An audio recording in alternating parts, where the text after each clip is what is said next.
Hello, I'm Cecilia Lee. Today we have Clara Bassano as a guest for this February's newsletter. Thank you, Clara, for joining us today. Could you introduce yourself to the ISSIP community? Thank you, Cecilia. And before starting, I would like to thank ISSIP for inviting me today and giving me this opportunity to introduce myself, but especially to introduce the research community that I represent. Actually, I am Associate Professor of Management at the University of Salerno at the Department of Pharmacy, where I also am the Director of the Observatory on Parks and Protected Areas for the South Italy, which investigates and supports the operative reality of parks and protected areas in order to interconnect with all the stakeholders of the territory. So promoting service innovation, allowing best dialogue with all the consonance partners, such as institutions, individuals, local player, and to try to enlarge multidisciplinary skills and co-create value. So the Department of Pharmacy, where I teach, is a very active department, even thanks to the head of this department, Pietro Campiglia, who is a very relational person, trying to interconnect three research areas. The area of healthcare with some colleagues such as Maria Luisa Saviano and Rita Quina, and with a specific research center through which we realize research projects. The agricultural and herbal sector, where I teach marketing and management, and sustainability systems thinking. Well, my research activity explores marketing management, mainly related to the application of artificial intelligence to wide service systems, creativity and innovation connected to the tourism and retail sector, and even agricultural and manufacturing system interpreted as socio-technical systems to achieve sustainability and resilience. Well, my focus is on viable systems approach and service science. I would like also to recall that I am co-chair of the Human Side of Service Engineering, which is a conference that is included in a macro conference, the AHFE, and with the colleagues Christine Later, Walter Gantz, and Deborah Satterfield, we promote service innovation, service systems, and focusing on the importance of humans in service governance. So today I would like to share with you, especially the research community that I represent, and that is based on the study on viable systems. This community is inspired by Sergio Barile, who is the head of the Department of Management at the Sapienza University of Rome. So as you can see, it is an interconnected and network that study specifically viable systems. And we have a president, Francesco Caputo, from the University of Naples, Paolo Picciocchi from the University of Salerno, and all over the world, even in Argentina, in Spain, and so on. But today I would like to share with you some reflection that with Jim Sporer, and let me express also my gratitude to him because he introduced me in ISSIP in 2013 as ambassador for Italy. And so together with some other colleagues, even Maria Luisa Saviano, Paolo Picciocchi, our reflections can be traced back on Sergio Barile's thought on the interaction between humans and machines, highlighting the particular changes on the cognitive transformation that can involve people while interacting with machines. So our focus is on technology choices that can be interpreted in terms of knowledge flow choices. Okay. In particular, we propose to focus the analysis of the relationship between human and machines as a learning phenomenon. And I think that this is a very important starting point to assume and share the perspective that I will explain to you, even highlighting some other concepts, such as, for example, the new one that we are studying, which is connected to artificial intelligence, and which is the intelligence augmentation. Sure, yeah, sure, awesome. Yeah, thank you for a long, comprehensive introductions, and definitely sounds like you're doing a lot of interesting research with a lot of different teams internationally as well. And thank you for responding to our survey, which we ran last November. And then I was particularly intrigued by your research on intelligence augmentation. You mentioned about the machine and human interaction, and then also you specifically mentioned that machine can help human to improve both cognitive and then emotional intelligence. And I found it pretty fascinating because I've heard that there are some people who are against it, but also there are people who are actually supporting this view. Could you could you tell us a little bit more about what do you mean by intelligence augmentation and the conceptual meaning of it, and then also why is it important? And why do we need to care about it now? Yes, thank you very much for your question. Specifically, we use this innovative concept of intelligence augmentation to envision a possible positive impact of the use of artificial intelligence on humans in terms of augmented wise decision-making capability in conditions of complexity. We define intelligence augmentation as a collaborative integration of intellectual processes that generates a positive differential of intelligence augmentation. Let me explain to you better. The goal is to increase the capability of decision makers to implement and use intelligent algorithms in order to support the decision-making process and enhancing the performance of intelligent organizational systems. For that reason, to make the most from the interaction between humans and machines, we think that the service system should combine smartness and wisdom to be even more efficient, effective, and sustainable in the complex world. So what is new from our perspective is the logics of value co-creation in the digital age.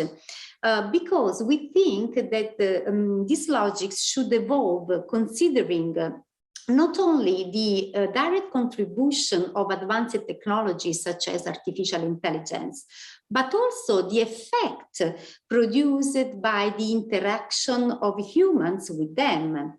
And we call this effect a learning effect that empowers the human's interpretative capability. So let me explain to you better. The concept of intelligence augmentation highlights the importance to shift the focus from artificial intelligence to intelligence augmentations. This means shift the focus from the increased potential to process data and information to the enhanced human's intelligence potential to make a wise decision. And this especially in condition of complexity. So in our perspective, intelligence augmentation means empowering the mind in terms of enhancement of the cognitive variety. But you should know that in general, each of us has a cognitive variety, which is made up by information unit, interpretative schemes, and value categories. All of us well know what are information units. Interpretative schemes has to be distinguished, considering that we have in each decision-making process, we have interpretative schemes that could be implicit, specific, and general. Exactly. The distinction of these three levels is very important to understand the concept of intelligence augmentation, because implicit schemes are for experiential and not for formal capacity of people.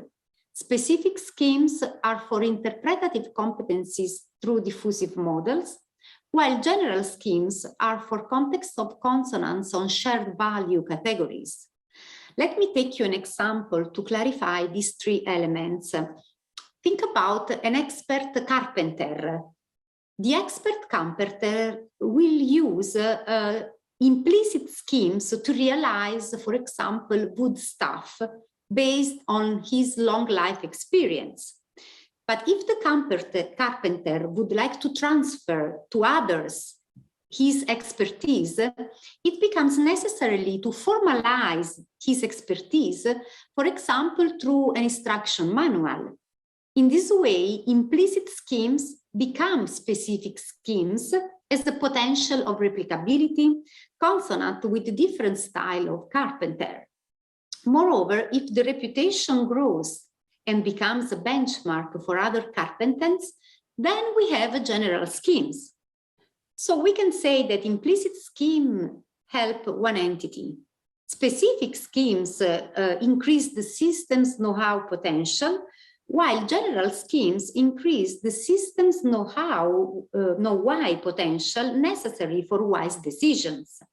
So without such endowment, any new information can only increase confusion and entropy. So we think that artificial intelligence can help people in the transaction from implicit schemes to specific schemes.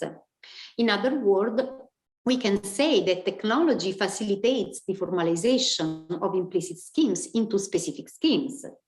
But however, when we consider also the value categories, which are the strong beliefs, this pertains to the human beings, and so to their endowment, consciousness, and awareness.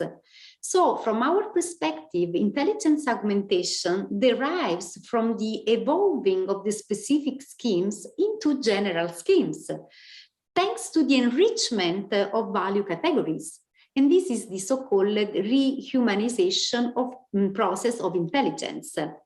So according to our perspective, artificial intelligence and users of artificial intelligence interact, exchanging information thanks to the interpretative schemes, and so increase the overall potential of the system to manage data and information, and transforming them into knowledge useful thanks to these interpretative schemes. But while artificial intelligence can empower interpretative schemes, understanding the potential, we think that intelligence augmentation can act more deeply, empowering the system's value decision-making process capability through the use of general schemes and value categories. So we have to consider that until today, the value was strictly connected to the concept of competencies. In fact, the new logics that we want to propose is that value has to be interpreted as empowering value. And this means assuming value co-creation logic in the digital age as capacity-based. This means that we can interpret value as the potential to realize different projects in terms of consensus capacities and reaching agreement between wise entities and not merely task competencies. And these justify the need to shift from the concept of artificial intelligence to that one of intelligence augmentation, because the concept of artificial intelligence is connected to the competence to do better what you can do. So in short, what the viable systems approach community hypothesized is that when humans interact effectively with the intelligent machines like artificial intelligence, a learning effect arises that empowers the human's interpretative capability. And this effect is the so-called intelligence augmentation effect. So that's we very think, interesting. Yeah.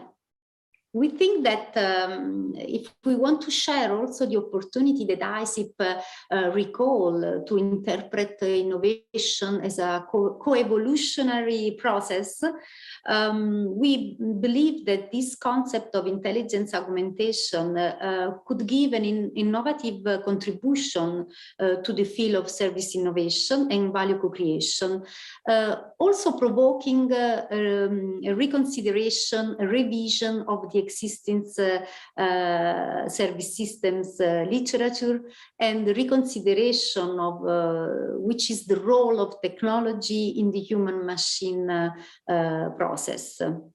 Definitely. Yes, I have a personal advice that I gave during the survey. And this is working together for the dissemination of the importance to raise awareness about how personal narratives can influence on each other in order to share goals and aims and co-create value. So personal narratives are fundamental. And I think that, yes, this is a way to share. Yeah, so that's your advice for the ISSIP leadership, just to make sure they enable the platform ISSIP as a platform to disseminate the knowledge more actively. Exactly, because we live in a platform society. And so platforms are critical, are viable service systems, and we should use them to co-create value, to share perspective, because we think even that service systems are nested networked systems. And so as such, this is the way to disseminate. And so there are many space of innovation and of convergence with ISSIP, with the University of Salerno, because Salerno is very active, and we can promote collaboration and research projects, even probably participating to the Service Innovation Award that ISSIP organized.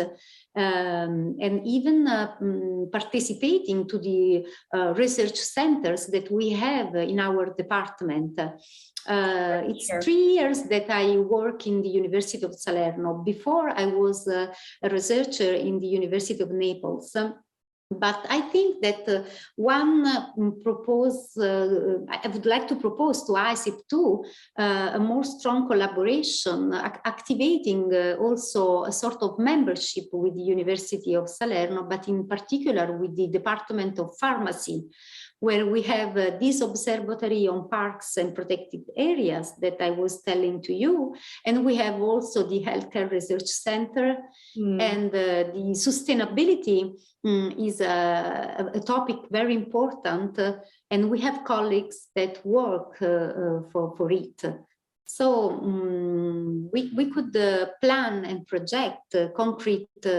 Sure, especially ISSIP itself is a very international community with professionals from all different disciplines. It's not only from service science or service innovation, but also service design, and then marketing yourself, you know, many different disciplines. Transdisciplinarity. Exactly. Like there are a lot of exactly. Multidisciplinary, transdisciplinary, or even interdisciplinary, right? So I'm sure like there are lots of opportunity for you to collaborate with other members of the ISSIP community. And then also I'm very interested in what you've just shared with us about your research, which you mentioned about the implicit scheme, because we call in service design field, we call it as a tacit knowledge. Yeah, so like it's a different sort of the terminologies, but in fact, we're the same thing. Exactly, you're right. The terminology is different, but we can share the same perspective once we clarify it. That is why at the beginning of my introduction, I wanted to underline that we have to assume the relationship between human and machines as learning phenomenon. So if we assume this starting point of the analysis, we will understand all the other considerations, focusing on the ability to develop more general interpretative schemes, because they will include also value categories. Absolutely. And so not only technical skills, thanks to the artificial intelligence, but also new soft skills, such as empathy, listening, cooperation. But that is a And bit this can- surprising, Clara, because like I think that, because I had a question that how come artificial intelligence can help human to improve or develop soft skills? And I have a high doubt on that, to be honest, like even another human being have trouble to teach another human beings to develop, the soft skills, but can machine really help us to improve our soft skills? Can they? Well, it's not the machine, but it's the humans. Mm-hmm. So thanks to the role of these general schemes that interpret, it's the learning effect that I was talking to you before. So that influence while the machine interacts with humans. So the effect that artificial intelligence produce into the thought of the humans during the interactions. So this is the intelligence augmentation, exactly the learning effect that can leverage the human's potential when interacting with the artificial intelligence. Okay. So artificial intelligence helps us to do better what we can do. Intelligence augmentations allows us to shift from the smartness to the wisdom and to use more tools, general interpretative schemes, to take the best decision and optimize the decision-making process. That's it. That's a very positive outlook on AI in our society, which is great.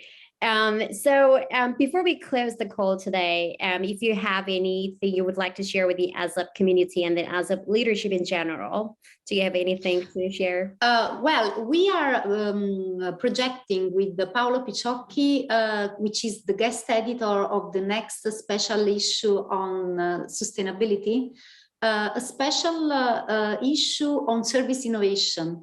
And we would love to involve even ISSIP with contributing on this, which is at the research phase, but even, bridging theoretical aspects with practical aspects. So this is a project that I would like to share even to ISSIP. And second, involving in the observatory on parks and protected areas, because the aim is exactly what ISSIP does, promoting service innovation, interconnecting individuals and institutions. So it would be nice to try to project or design even a sort of business game oriented to this reality of parks and protected area in South Italy. This could be an idea. Sounds great. Awesome. Okay, then. Thank you so much for your time today, Clara. And then hopefully we stay in touch. Thank you, Cecilia, for inviting me and for giving me this opportunity of value co-creation. No worries. Take care. Bye. Bye-bye.